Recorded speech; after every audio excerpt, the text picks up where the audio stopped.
Welcome to MCN Channel 6, and tonight, in our quest to bring you the best that this community has to offer, we're going to show you the Shriners Parade in downtown Minneapolis. And before we do that, we're going to have a couple words from Melvin Tennant. Melvin, tell us who you are and what the organization is that you work for. Well, Michael, Meet Minneapolis is the Convention and Visitors Association, and we are the economic development arm for the city of Minneapolis that generates economic impact to the community through driving convention traffic and bringing leisure visitors to our city. We're trying to keep people employed. We're really trying to expose all the great attributes of our city to the entire world. So that is what we do day in and day out. And how many people work in the hospitality industry in Minneapolis? Well, in Minneapolis alone, nearly 30,000 individuals make their living in hospitality and travel. And what I think is so interesting about that is so many immigrants and minorities make their living in that industry, and so that tells me that there's a pathway to be able to take care of your family, and I think that's really important to the citizens of Minneapolis. So I'm really excited about that.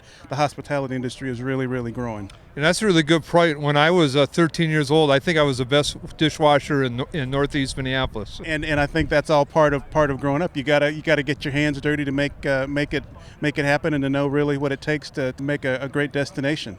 So Melvin, you can't do this by yourself. Who are the supporters of Meet Minneapolis? Well, Michael, we have tremendous supporters from the public and private sector, but officially speaking, we are a contractor to the city of Minneapolis, but we don't really like to even look at it as a contractor relationship because it's a partnership. We've been together in this relationship since 1987, when the city made the decision to invest in a public-private entity that would go out and market the city to the world. And so since that time, our staff has continued to do its job and to grow, and we have a tremendous board of directors that's made up of many city council members. Of course, of the 13 city council members, 6 of them sit on our board, and so that is just wonderful for us to be able to advance our cause. So whenever there is something that needs to be done within the travel and tourism industry, we can always count on those 6 council members to help us carry the message to the rest of the council members, and that relationship has just yielded tremendous results for us over the years. And you also have private sector members of your board of directors as well. Absolutely, representing all sorts of businesses that we work with to help us keep the promises that we make to our visitors. Michael, the Meet Minneapolis can't really doesn't own any restaurant seats or any hotel rooms or any attractions tickets. We have to rely on those private sector partners. But in addition to the direct beneficiaries of the travel and tourism industry, we have developers, we have people from financial institutions, retail establishments that really are tremendous members of our board of directors. So a very broad cross-section of public and private individuals that really help us get that job done. So when someone wants to use one of these great parks or lakes, you say yes, and then you turn that over to your board of directors. Absolutely, and we do that often. From obviously, you mentioned the Parks Board, and that's one relationship that we have. But from the private sector, all of the hotels, we recently had to go out and pull together the community to get enough hotel rooms for the Super Bowl bid that we recently did. We made a lot of phone calls. A lot of our board members made calls on behalf of our efforts, so we can always count on them. They never let us down. Oh, looks like the parade's getting ready. Super Bowl, I'm glad you brought that up. That's just an example of the many pieces of business. For example, this year, this is the Shriners, but we've had a tremendous run so far in this summer. Well, the Shriners, I'm really excited about the Shriners, but we just ended the USA Volleyball Girls Junior National Championships, which brought to our community over 30,000 athletes and their families. They had a tremendous time while they were here. Obviously, the Shriners have just now moved in, and I was in the convention center and saw that Major League Baseball's All-Star Game Fan Fest is moving into the convention center right now. We also have the National Council of State Legislatures coming in later this year, and sort of for us, our Super Bowl within the travel and tourism industry, Meeting Professionals International, is also coming in. So we bring in a convention of convention planners. So that's really exciting for us. So instead of your sales force getting on an airplane, flying to another city to make a presentation, all those top clients are going to come here to Minneapolis this year? They will be here because oftentimes we find that in terms of being able to make the sale, a client won't sign on the dotted line until they see, touch, feel, experience the destination. So it's going to be a tremendous sales opportunity for us, and we're really excited about it, Michael. And what are some of the areas of the Twin Cities that you'll showcase during this Meeting Planners, Meeting Professionals International? Absolutely. Well, of course, the convention center. That's just the city's biggest tourism assets. We're very excited about that. We'll also show them the PV Plaza and the new orchestra hall. We're really excited about showing them that. Obviously, they're looking at all of our natural infrastructure within MPI. I know there are a lot of very fit people, so I know they'll be looking at our bike program, at running on our trails. So they're going to really experience what it means to be in the city by nature. And you say the word infrastructure, and I've heard you talk many times about what great infrastructure we have here as a city to be a tourism and convention destination. Can you expand on that a little bit? Oh, absolutely, Michael. Every city has the basics, has the convention center, and has the hotels, but the natural infrastructure that I mentioned, the hiking and biking trails is one thing, but I think really important for us is the light rail. We just added the Green Line that connects downtown Minneapolis to downtown St. Paul. That really opens up great opportunities. Our airport, that really puts us on the map in terms of being able to connect nonstop to more than 120 cities, many of them international. So for us to be able to go out and secure conventions and get people interested in coming here, we can get them here, and once we get them here, we can certainly entertain them and make sure that they have a great time. So the airport, Metro Transit, the convention center, those are top of the line amenities.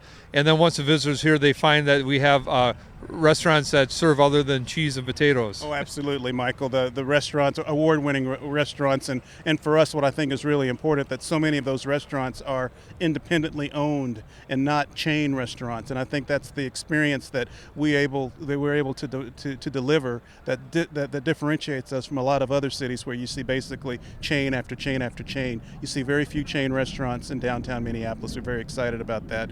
And of course, in terms of infrastructure of the hotels, yesterday I was thinking there's probably 7 or 8 hotels that have invested significantly in remodeling over the last couple of years. So north of $150 million of new hotel improvements over the last couple of years. So all across the board, I think our community leaders and our business owners know what it takes to remain competitive, not rest on our laurels, and make sure that we're able to compete very effectively in the marketplace. Melvin, you were very nice to send me a birthday card and tell me don't rest, don't sit on your laurels, Michael. Push, push, push.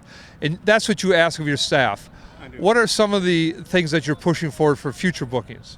Well, right now we're in the midst of another major bid for an NCAA Final Four, and that would be for probably 2019 or 2020. It looks very good, and that decision is going to be made later this year.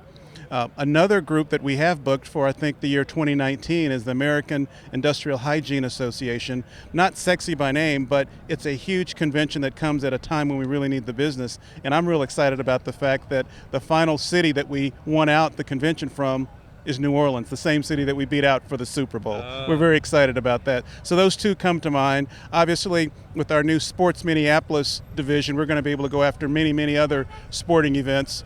We already had the girls' junior national championship from USA Volleyball. We're going to be going after the boys' junior nationals as well. So Michael, we have so many irons in the fire, and I'm so fired up about the future. It's going to be a really exciting time for us. We're going to be able to keep those 29,000 people well employed into the future.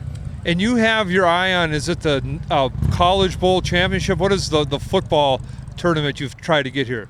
Well, college football playoff system now that has been changed from the old BCS system, and so right now they've already selected their first 3 cities. They'll be going to Dallas, to Phoenix, and then to Tampa. But we're going to be putting in a bid when the RFP comes out next year, because obviously with our success in having recruited the Super Bowl, with our great new multi-purpose stadium where the Vikings will play, it opens up great opportunities. But more importantly, what I think the organizers of the college football playoffs can see is that we can pull together a major initiative like what it takes to put together a Super Bowl bid. And I think that really sets the gold standard for us, and I think the world is our oyster, Michael.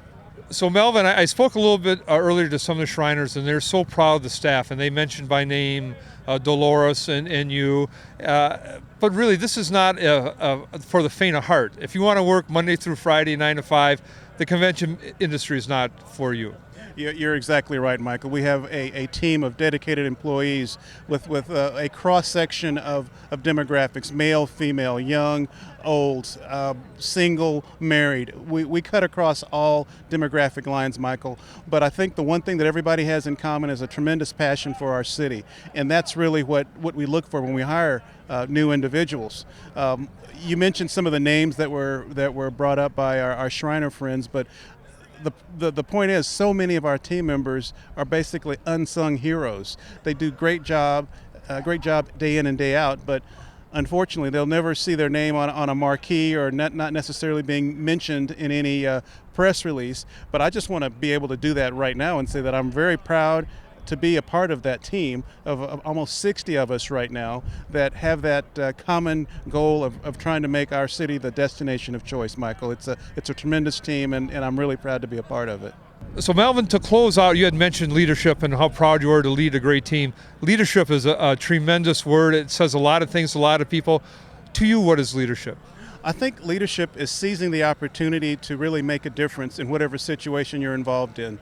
I think for me, I look at leadership as sometimes being a recurring situation and sometimes being episodic, because there are people that probably have a leadership title in their job description, president and CEO, but there are people who are leaders episodically that really have to take hold of a situation at any given time. And I think we all have to prepare ourselves to be a leader at any given time. But I think one of the most important attributes of leadership is to understand that you have to learn how to follow first. You can never lead effectively until you learn how to follow. And I think there's a big part of leadership that relates to humility as well. So it's not about necessarily getting the headlines. It's not about necessarily getting your name in lights. I think it's about getting the job done. And for me, my particular way of leading is through example, and I hope I do an adequate job of that. Well, you're doing a great example tonight. Let's enjoy the Shriners Parade, Melvin. I'm looking forward to it, Michael. Thank you for having me.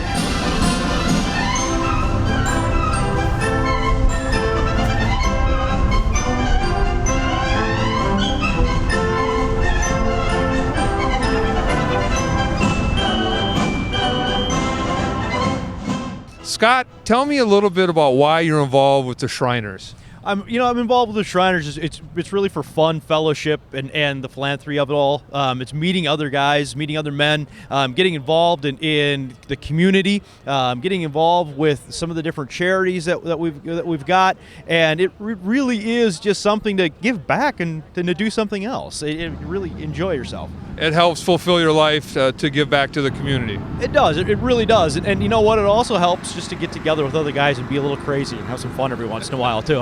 I mean, and what are we going to see tonight? It's the Shriners Parade, but what is the Shriners Parade? Well, the Shriners Parade, throughout the year, if you've ever been to, some of the different communities out there, you see different, you see the cars, right? You see the bands, you see the steel drums, and it's really, it's our way to get the word out about the Shriners, word about the Shriner Hospital. It's how we end up raising money for the hospital, for the charity.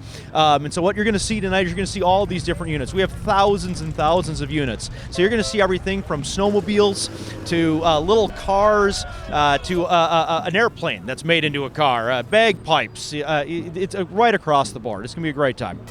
And as part of the host community here in Minneapolis, you've worked very hard to prepare both the Shriners and Minneapolis for this great event. Oh yes, I mean this work started over 2 years ago.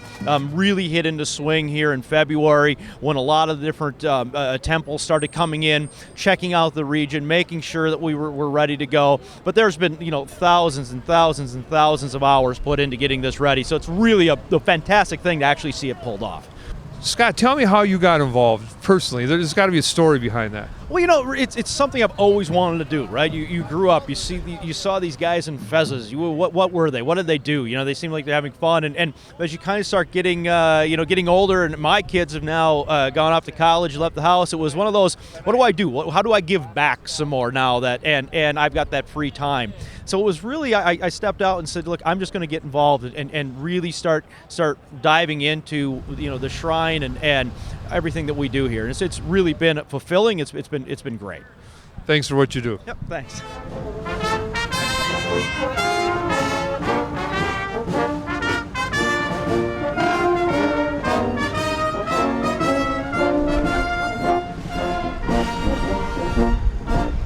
Jerry, tell me how you first got involved with the Shriners. I got involved in the Shriners because my brother-in-law passed away in 1976, and he was one. And after a group of Masons and Shriners came out and paid their respects, I was bound to determine I wanted to be one. So tell me what you do to help the Shriners in Minneapolis. What's your organizational capacity? Well, first of all, as Director General, I'm in charge of the entire convention, and we have about 15,000 Shriners in town this week, $34 million worth of economic impact, and of course, we've been working on this for about 5 years now to put together what we think is a great convention. What is the attractiveness of Minneapolis as a convention town? Oh, first of all, the hotels, the beautiful scenery that we got, our parks, our arts department, our restaurants. It just couldn't be any better. And the Meet Minneapolis has been fabulous to work with. We were here in 2003, and they're just as good, if not better now. Some say they're better. I say they are better. They're great people to work with. And Melvin Tennant and Dolores Karen are just great people. Great. That's great to hear that compliment. The parade tonight. Tell us a little bit about the parade. Well, it's very typical for us to kind of top off our convention is for our units, our people, as we call them, units, to come forward and show off their hobbies, what the particular interest group that they belong to. I belong to our Scottish bagpipe band in Zura in Minneapolis here, and I've been the drum major for a number of years, and it's an opportunity for them to come out and parade and show the community, show the people what we love having fun doing.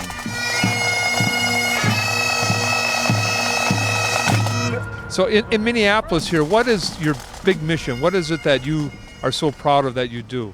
Our hospital. We're one of 22 shrine hospitals in our system. This hospital was built in 1923. We rebuilt it in 1991. And of course, our business is helping kids. I talked to a young little girl today who had a prosthetic on her arm, and she just says, "Thank you, Mr. Shriner." And I guess maybe our mission is giving dreams to kids when kids don't even know what dreams are. Mm-hmm. So the children that would get forgotten in the system, you take them under your arms and you help them out. Well, it's unfortunate that in some cases of a birth of a child, a deformity happens or a limb gets bad, and we feel that we have an opportunity to help them, give them something that they didn't have before. That's great. Good for you and good for all the Shriners. Welcome to Minneapolis. Thank you very much. We're glad to be here.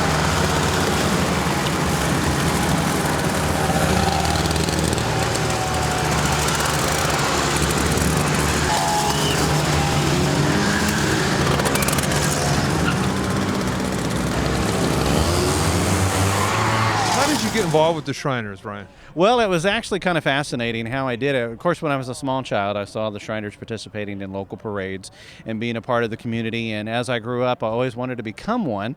And one day I happened to be at a gentleman's house that I was visiting and saw all these shrine plaques on the wall. And I said, "Are you a Shriner?" And he said, "Well, yes, I am." I said, "Well, how do I become one of those?" And he goes, "Well, I'm glad you asked." And he reached into his filing cabinet and pulled out a petition, and here I am.